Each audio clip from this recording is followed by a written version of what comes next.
Yeah. fantastic. Good. Thanks to be here. I've been here before at the recording studios over at Sweetwater. Oh, nice. Good. And with Jimmy and Chuck. Yeah. Well, welcome back. Nice to have you here.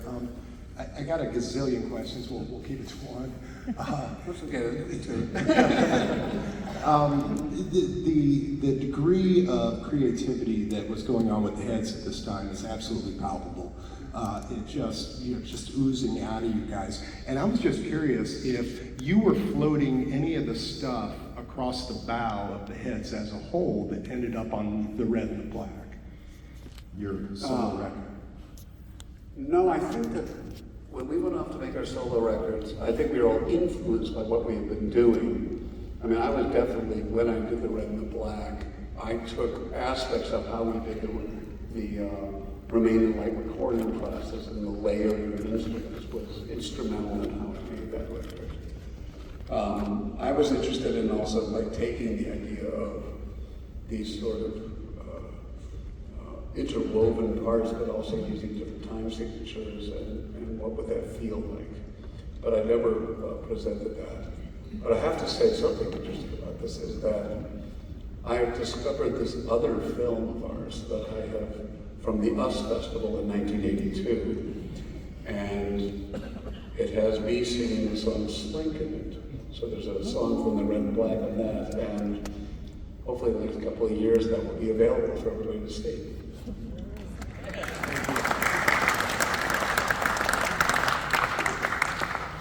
Hi, Jerry. Hi, Doug. One of the incredible things about this film compared to any other concert movie or other movies is all the activity that each of you are doing, which I'm sure you can still do jumping around like that, right? There's an adrenaline rush that follows, I think, as a viewer throughout the arc of the film, which is incredible. That said, on the tour, which was then called the Speaking in Tongues Tour, was anyone injured? Nope, I don't think so. We did have some broken light bulbs because that lamp would fall over. But I don't think anyone got injured. But yes, it was a high energy set. And I think that, I think one of the magical moments of this film is Jonathan Demme's vision of thinking of us as almost like ensemble acting, so that there's a lot of close-ups, there's a lot of, you're being directed around to, here's the most interesting part right now, here's this and there. And there was a woman, Sandy McLeod, who had toured with us, and who had been Jonathan's girlfriend, and she's credited as visual consultant. But she was noting things like, there's a cool solo at the end of this song, make sure that we have a camera on stage right or on stage left, or David's about to do this, or this we gotta capture David dancing with Lynn and Edna, or Tina and Chris and Alex are doing this. And so people often ask about was there choreography, and David did film himself doing, these kind of and then Lynn and Edna went over there to which ones do we want to try and mimic, but it was, it was not like we had a choreographer, but there were a lot of things that sort of developed both musically and visually and movement-wise that sort of overplaying an entire year of shows that sort of came together. One little aside then, in Portland, Maine, I think Edna went to the hospital, is that? Oh, that's right. I can't remember what it was. It's like, we had lobster. And she said something like, I'm allergic to shrimp. I kind of looked at her and went like, are you sure? And so they called the medics, and she was going into anaphylactic shock. And they're like taking her time, and she told me later, she was like, I'm in the back of the ambulance, and they're just kind of talking. And I gotta kept going, but yeah, it was, well, fortunately nothing serious happened from it, but yes. So that was per diem related. Yeah, well, No, it was when it made me lobster. Thank you. Hi, again, thank you for coming to Fort Wayne. Talking Heads is like one of my favorite bands, so this was really a great experience. I'm going to college for lighting design and theater and stuff like that, and I was just wondering what inspired like the different lighting and the different theatrics for every different song that you guys played. Well, Talking Heads had traditionally played with just the lights on, just white light. I think we liked the stark nature, but we didn't want to carry lights or carry extra people. It was very important to us to control our own career. So we didn't ever want to borrow money from the record company. I mean, we did for the Remain in Light tour. But we knew, David it was getting more theatrical, there were more people on stage, and so from the time of the Remain in Light tour through the first tour to support Speaking in Tongues to this, it got more and more complicated. When we first introduced a big band, came out as the four-piece at the Mossport Festival outside Toronto. So there was this idea of the band growing that then became, let's come out one at a time. So certain ideas were there and then became refined. But you will notice in the lighting in this, it's all white lights, just different kinds of white lights. So there's lights that are fluorescent lights that are bluer and incandescent lights that are more yellow and warmer. And so it has this sense of variety and decision making without sort of introducing color, which I think is fascinating. And the other thing I think about it is, I think that all of these lighting effects could have probably been done in 1930. And I think that one of the reasons the film has endured is that it doesn't seem particularly of any one time period. I mean, there's, people who know music could understand where we were coming from. Our clothes obviously were clothes from the 80s. But, because sort of, we had this idea where it was sort of neutral clothes that were gray, other than this is a t-shirt, and they didn't stick out that much. And so it's a sense of getting the music and the personalities and the way the shots, they were beautiful cinematography, but without it being like if we had used very just as invented it, you're like, oh, it's from them. Yeah. That doesn't happen. What is with like the pictures of like the body parts and like what inspired like the words that came up on the back with like the projections and stuff? Well, David had always been into a sort of conceptual art and lists. So I think that he sort of expanded on that. Thank you. Hi. Thank you so much for Sure. being here. Just to riff on that a little bit, I think it's a terrific film, and it's like art within art. Talking Heads is such amazing musicality, but the film is art, the design. But anyway, my question is more about the live performances and what makes them memorable for you. Is it the crowd? Is it the energy? Is it more of a kind of personal thing? Well, I think that for me, it's remembering how much fun we had.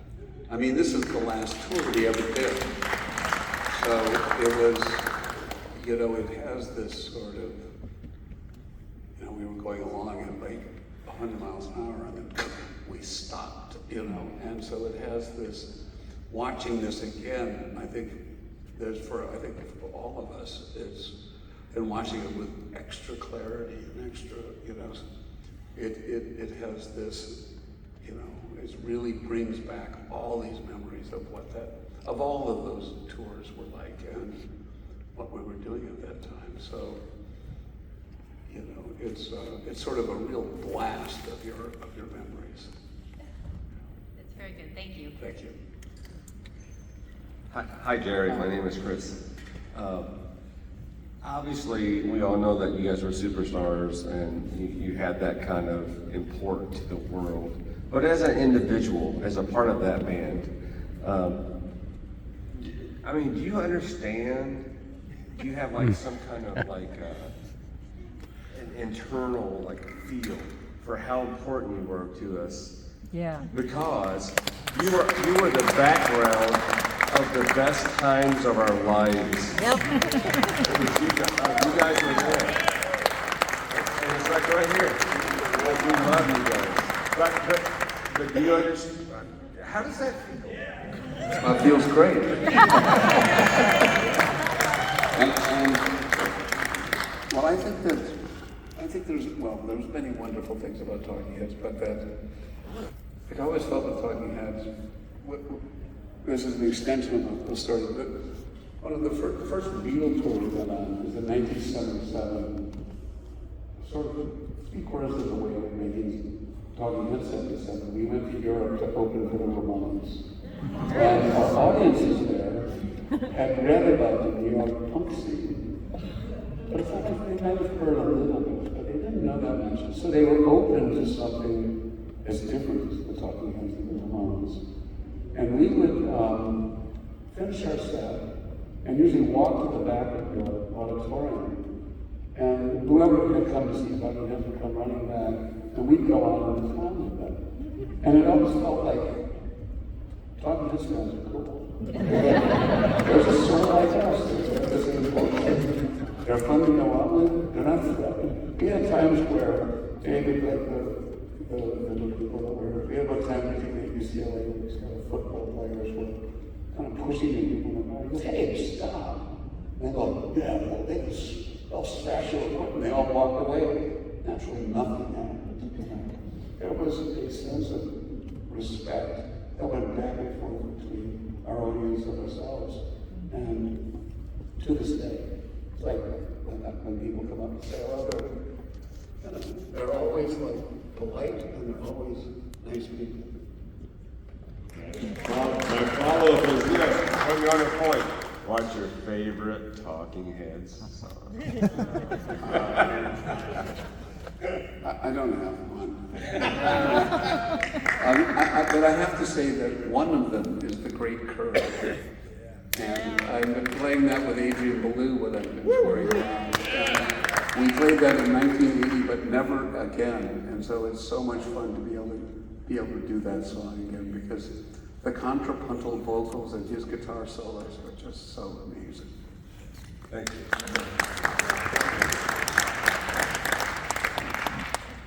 Hi, a little bit of backstory. I went to college in a really small town. So a friend showed me this movie and I would watch it in my dorm room when I needed to feel cultured. And so my question is actually, will you sign my shoe?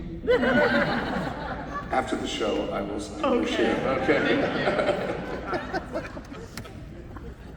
On the sole or on the top? Okay.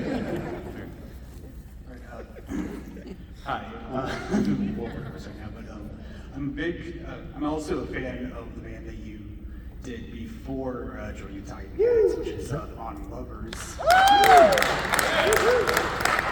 So I was wondering, like, what was it ever like the relationship like between you and Jonathan Richman? Was it ever like weird with the success of the Talking Heads compared to like the more cult fan base that you had with On Lovers, or was it like okay? Or I didn't see Jonathan that often during the time of the Talking Heads. I saw him, I remember when I was on tour with Casual Gods. And I don't know if you know that I've been making records with Jonathan. I've made 4 records with him recently, since like 2017 or something like that. They're up for, you don't know, it's on Blue Arrow Records from Cleveland. And it's not streamed anywhere, and you have to find a way to buy it. But they're really quite amazing records. Jonathan is completely comfortable in the path he took. And it was very interesting about all the people. He became really good friends with Terry Riley and Michael Cornell and things like that. And he sings songs now on these albums, like one will be in Hebrew, one will be in Hindi, Spanish. He has a real gift for languages. So I don't think that Jonathan feels jealousy. Jonathan feels like, I do things my way. Right. Good.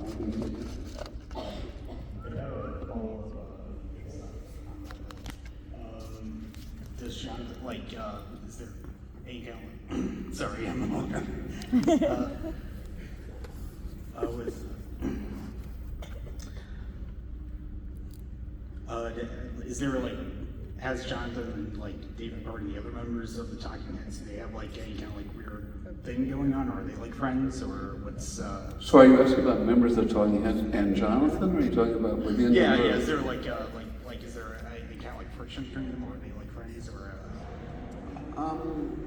I mean, I think the people at Talking Heads love the Modern Lovers records. One of the reasons they, asked me to come and try out for them. So I think it's just mutual respect. But I don't think there's been a lot of interaction. I have no idea. I mean, I've never had, had people discussing it and stuff like that, to have any like sort of anecdotes about it. I don't really know. Thank you.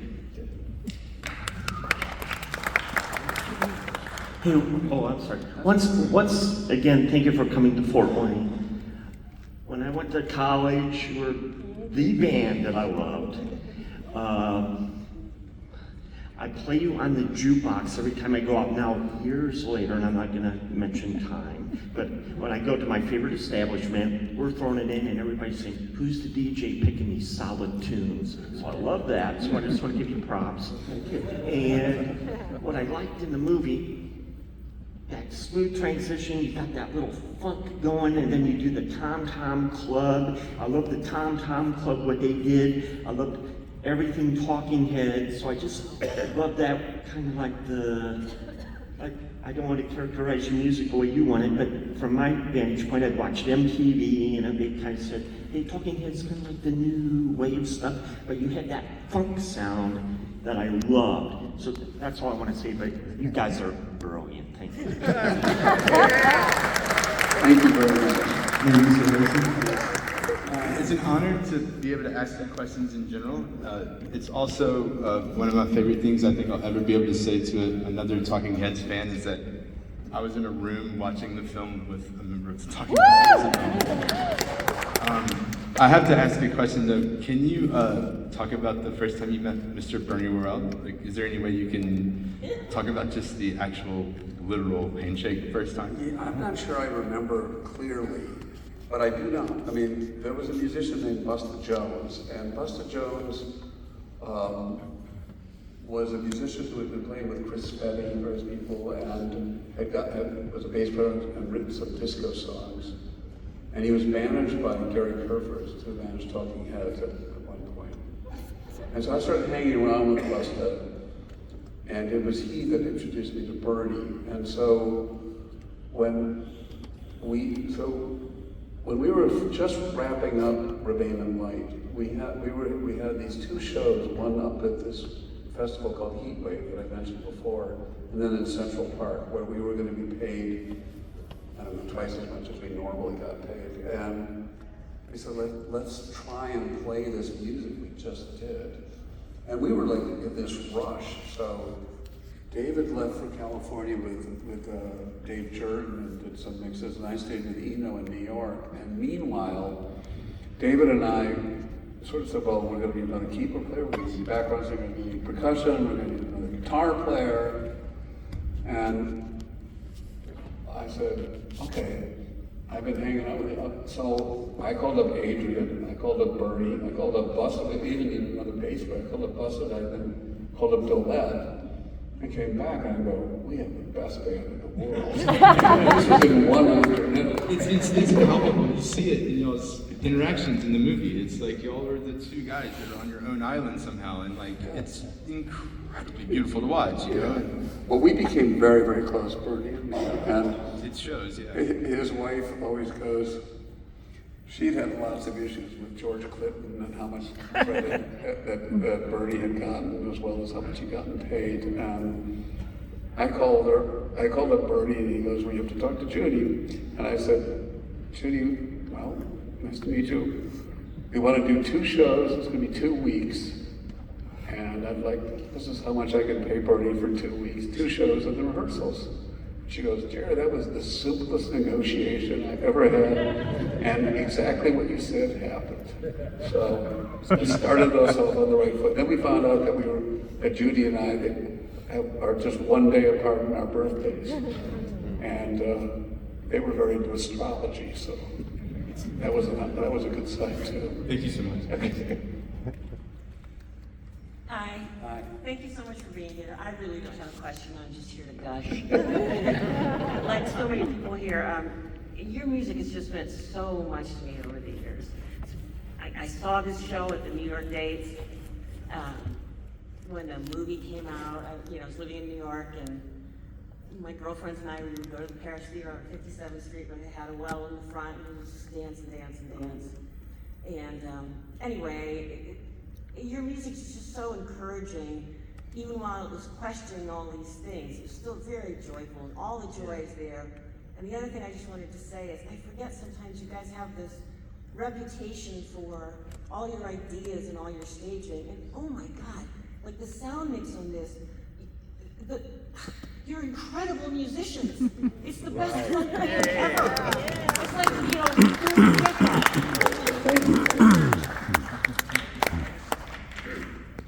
I think that More Songs About Buildings and Food is just one of the most brilliant albums. And first of all, is it an homage to your architecture background at all, the title of the album, The Buildings? No, I think something at some point, I think Chris thought of the title, and so we go, what's the album going to be like? And he goes, oh, it's just going to be more songs about buildings and food. Well, it's unbelievably more than that. I mean, it's such a seamless album. It feels like this. Can you talk at all about the making of that album? Sure. So, I'll start with, we met Brian Eno on the tour that I mentioned with the Ramones. John Cale and he came to see us at a show that we did before. We played with the Ramones. We played at a place called the Rock Garden, I think. Little club in London. And we then went over to Brian's house and we said, we'd like you to produce our next record. He goes, are you sure? I love the way this record sounds. And we said, yes. Tony's a great engineer, but we don't have the same sympathetic spirit. We certainly didn't feel that with you. And so we did it in the Bahamas, and Compass Point was a studio that Chris Blackwell, famous for Island Records, and of course Bob Marley, and bringing reggae all over the world, had opened the studio at Compass Point. And I always said that we were the first white people to record there. Although Steve Ferroni, who lived in the Average White Man, said they did before us, so I'm not sure. But it was sort of just magical because we went down to the Bahamas and it was just, we had this cottage next to the Nassau Beach Hotel. David was in his own place because he had still some lyrics to work on, so he wanted his own private space. But, we kind of got a quick swim in before we went to the studio, and there was a reggae artist named Ijaman we would play pool, who was also recording and hanging around. And he'd played pool, and we played 8-ball, and he had this interesting theory that purple was good luck. So he would chase the 4-ball around until he had sunk the 4-ball. He couldn't begin the game.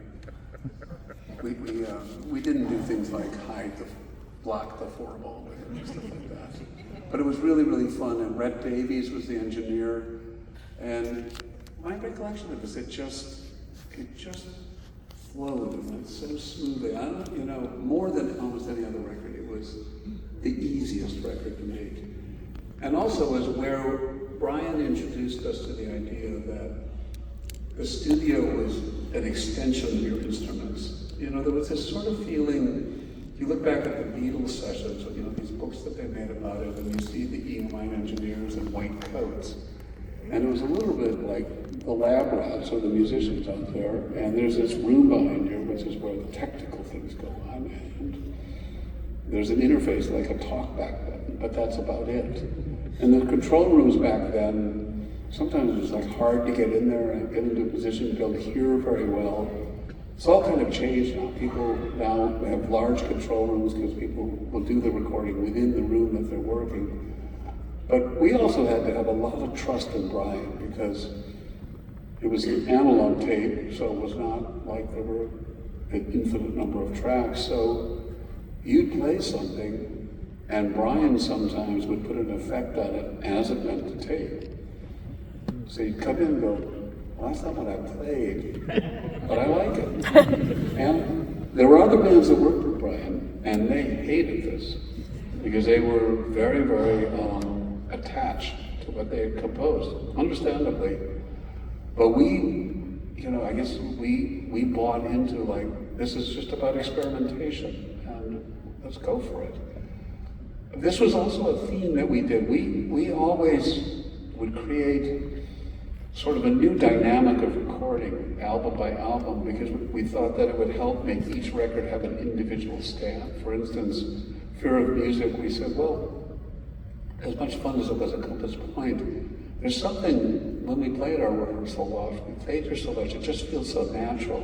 So we brought out the record plant truck to Long Island City, and on successive Sundays, because that's what the least amount of traffic was, we recorded ourselves in the rehearsal room.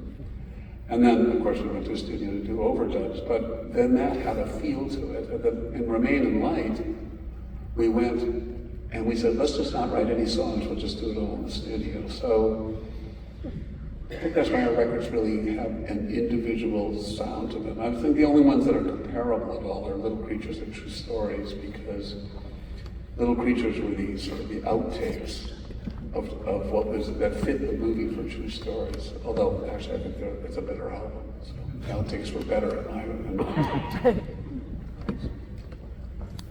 Thank you so much for being here. We all appreciate it.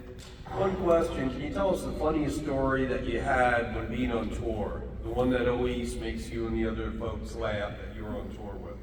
And thank you again, sir. Well, there is I'm trying to remember who did this, but some people say it's me, but it wasn't me. That we were on tour and Bernie had wandered off and the plane was about to take off. And someone in the band or someone with her ran out and grabbed Ray Charles and pulled him onto the plane, thinking it was Bernie. And then Steve Scales goes, "That's Brother Ray." So that was the most amusing thing.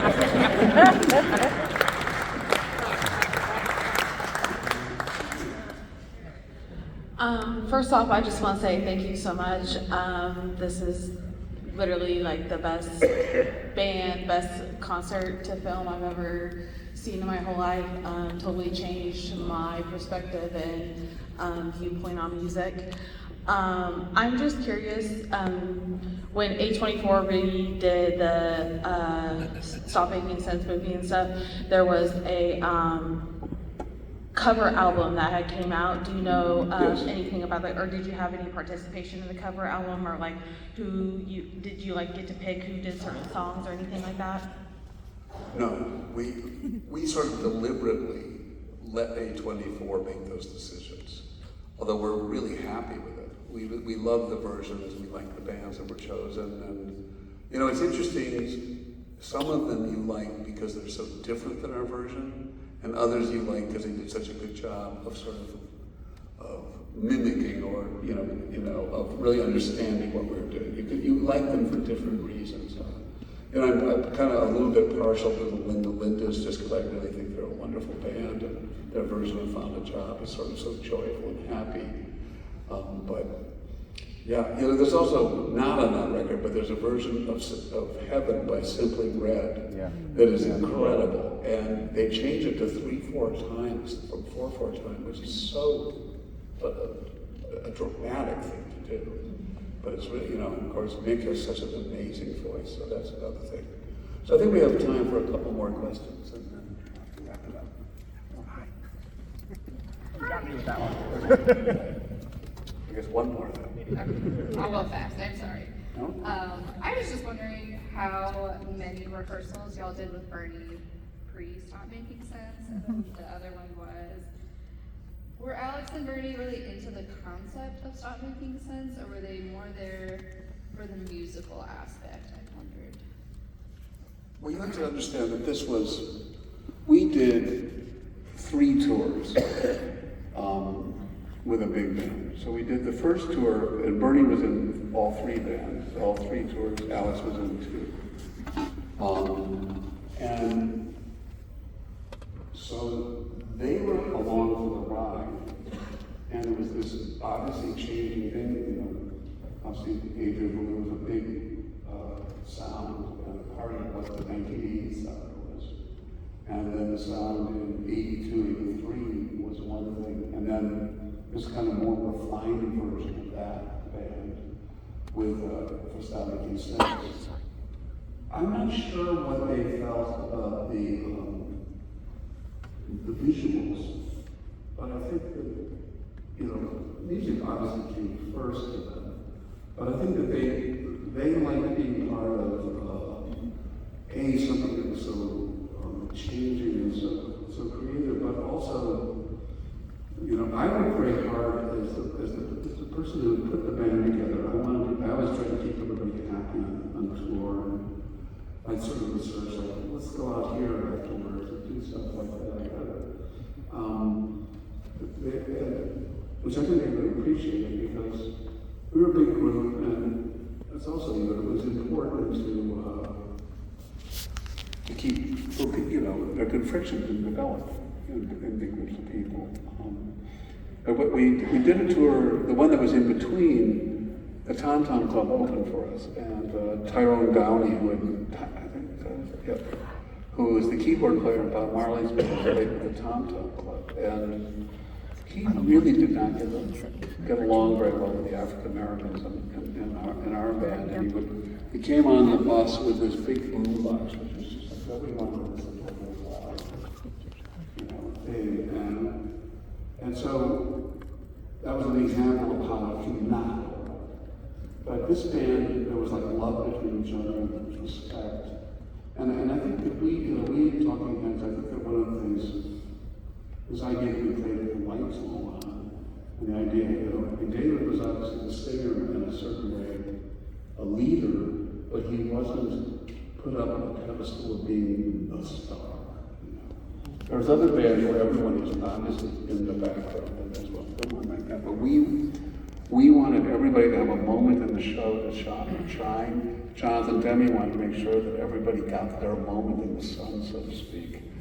And in fact, even when I started the rehearsals back when I was talking about the Heatwave Festival, I didn't mention that while I was working with Eno, I went out to Long Island City to Britannia Row, which was Pink Floyd's sort of basis of operations in the United States, and taught everybody the songs while David was in LA. They thought I was the leader of the band, and then David showed up for the last 2 days.